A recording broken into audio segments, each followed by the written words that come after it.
өзгерістер жақсы болады да.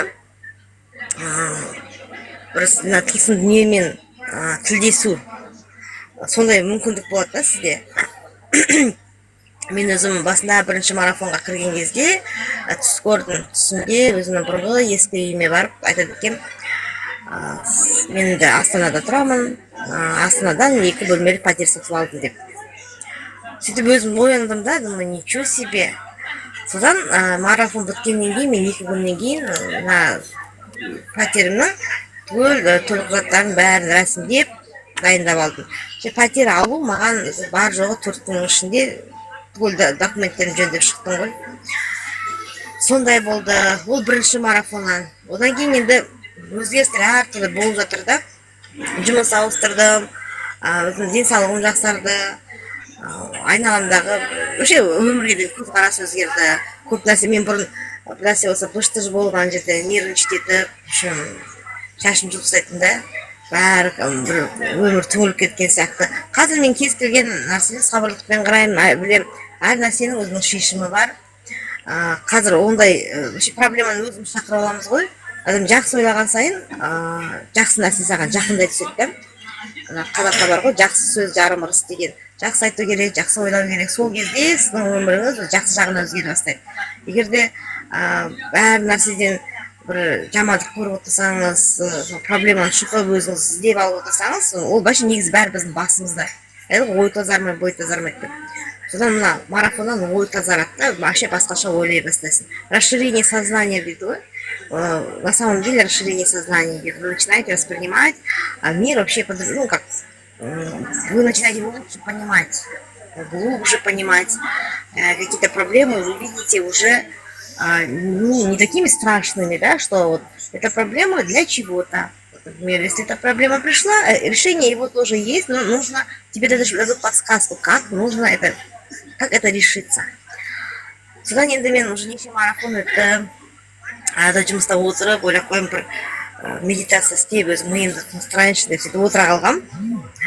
Отырып, өзім енді оймен жаратқан немізге ниет еттім, содан кейін квадратный дыханиямды жасадым, содан көзімді жұмып, жұмған сол ғана көзіме бар ғой, кәдімгідей бір қалың қол болады ғой, атпен шауып келе жатқан, садақ атып бар ғой, садақ атып келе жатыр да жерде. Садақ деген тура кәдімгідей жұлдыз аққандай болды, тура қара жаңбыр болып жауып жатыр да жерде. Сосын мен өзім вообще қайтсам резко көзімді ашып жібердім. Ұқпай қалдым да, не болып кеткенін. Сосын өзім көзімді ашып жібердім, ойлап қойып, неге көзімді ашты деп қайтадан көзімді жұма қойдым. Көзімді жұмып едім, тағы қайтадан сол картина көзіме келді ғой. Мен анаған бір жоғарыдан қарап, құздың басынан қарап тұрған сияқтымын, ал енді ана қалың қол кәдімгі әскерлер бар ғой, бұндай батырлар деп ойлайды екен, тура садақ атқанда бар ғой, тура зу-зу етіп ағып жатыр да кәдімгі. Содан сондай қызық болды. Сосын ол тез өзгерді, ол құбылыс. Содан кейін көзіме бір аспаннан бір үлкен бір ақ сәуле сияқты көрінді де, сол ақ сәуледен бір ақсақал шыққан сияқты. Аспаннан болды, бір баспалдақпен түсіп келе жатқан сияқты да, қолында бір таяғы бар. Бір 2 секунд қана көрдім ол кісіні. Содан кейін артынан бір бәйбіше сияқты болды ғой, жақсы киінген, қазақи көйлек киіп алған, бір сондай тура кәдімгідей бір көйлектер толқындай жерге түсіп болды ғой, бүйтіп аспаннан бүйтіп түсіп келе жатыр екен деймін да. Сол артынан уже сол екеуін күшті көрдім да, одан кейін артынан сөйтіп түсіп жатқан сияқты, бірақ уже бұлыңғыр болды ғой. Сөйтіп содан оның артынан бір қардың басынан, таудың басынан қар көшеді ғой. Сол сияқты ана жерден бар ғой, бірдеңкелер түсіп жатыр. Содан өзім білмеймін қанша уақыт отырған, бір жарты сағат отырып қалған ба, сондай бір қызық көріністер болды да. Сосын өзім қуанып кеттім да, қуандым, бір жағымды бұндай елес. Енді мен ондай көрген жоқпын да өмірімде, түсімде болмаса. Ана жерде көзімді жұмып көріп отырмын. Енді бұл жерде не айтқым келеді онымен? Сіз өзіңіз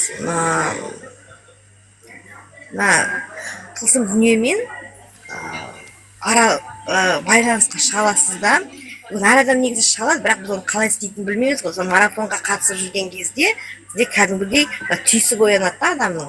Түйсікпен жұмыс жасау, квантовый скачок дейді ғой. Сондай нәрселерге сіздер кәдімгідей ой санаңыз жете бастайды да. Кәдімгідей ой санаңыз оянып, мына тылсым дүниені түсіне бастайсыз, мына тылсым дүние қалай жұмыс істейтінін. Одан кейін өзіңіз марафон өтіп жатқан кезде кәдімгідей сезесіз де, бір қолдау.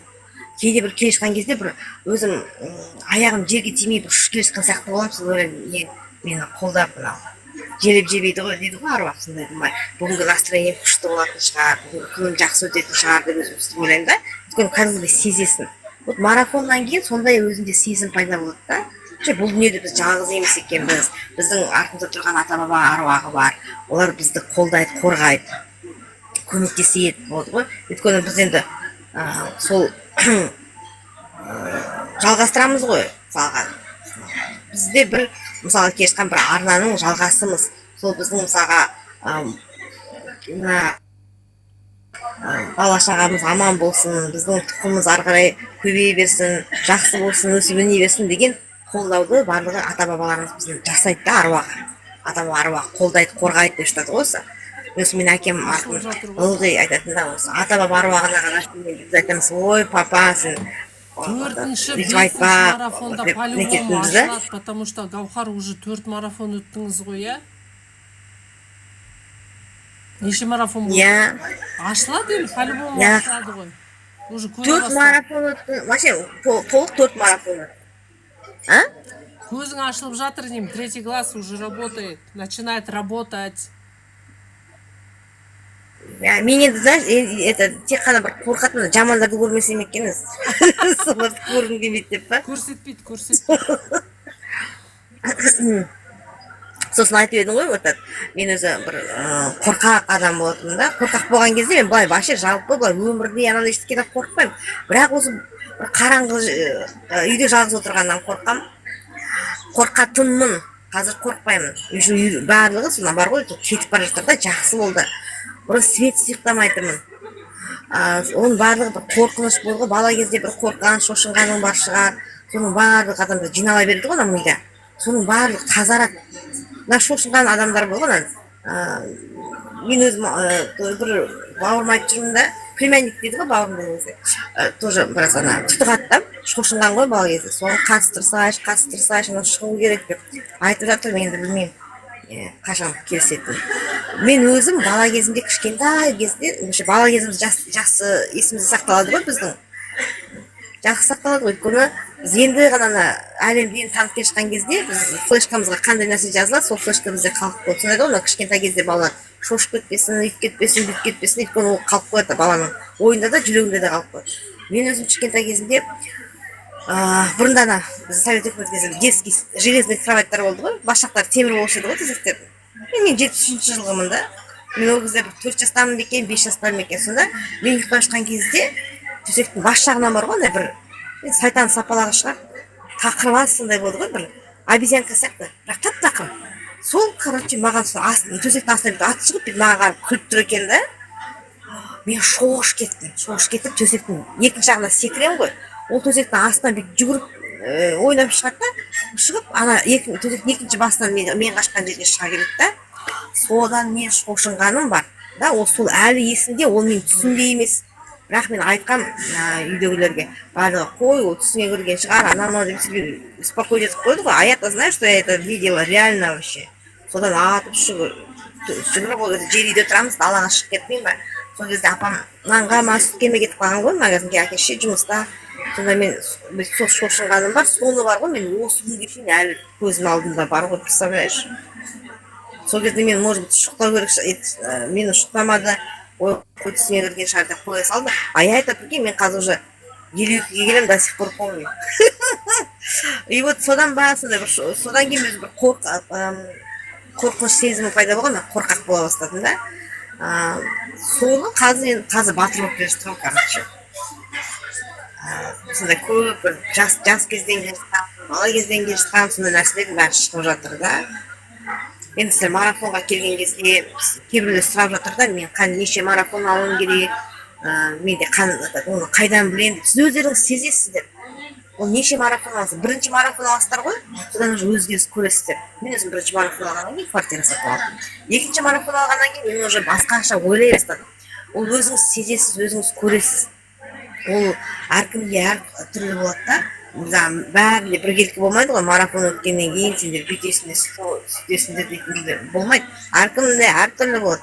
Кейбіреулер бірінші марафоннан кейін не дейді ғой, третий глаз дейді ғой, ашылып да, бірінші марафонда неше түрлі көріп, нетіп жатыр. Ал менде мысалы ондай болған жоқ. Мен төртінші марафоннан кейін енді айттым ғой, жұмыста отырып, өзімен өзі медитация істеп, бірақ мен негізі миымды тынықтырайын деп отырғанмын. Бәрсе көрейін деген ондай ой болған жоқ қой менде.